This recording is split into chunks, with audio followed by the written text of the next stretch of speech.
Tita Shai? Tita! Tita Shaira!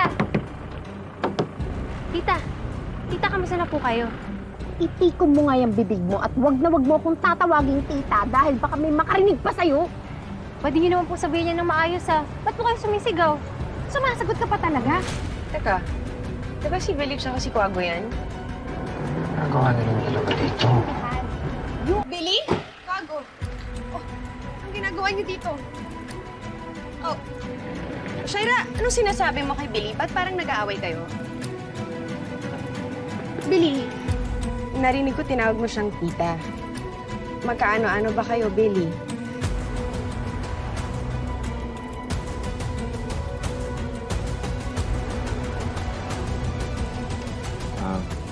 Christy, huwag na natin palakihin to. Baka hindi lang sila nagkaintindihan. Billy Quago, uwi na kayo. Tara. Hindi, teka lang, Leon, kasi hindi pa ako sinasagot ni Billy eh.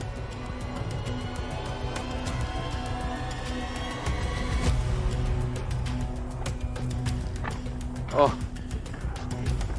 What's going on here? Kasi Jordan, inabutan namin si Shaira at si Billy na parang nagtatalo eh.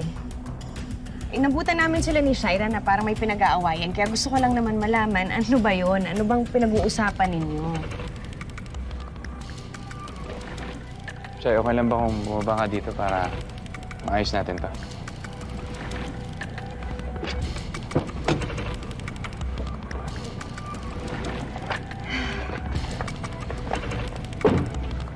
To be honest, hindi ko rin alam kung ano yung sinasabi ni Christy. Lumapit sila sa akin kasi nagtatanong sila kung saan daw yung sakayan ng jeep. Eh, syempre, hindi ko naman alam, di ba? Pero wala namang argument na nangyari, walang fighting na nangyari. Billy, yun lang ba talaga yung nangyari? Pwede mo naman sabihin sa amin yung totoo. Bakit ayaw niyong malaman nila na magkapatid kayo ni Tita Shaira? Basta makinig ka na lang sa inuutos ko. Walang makakaalam.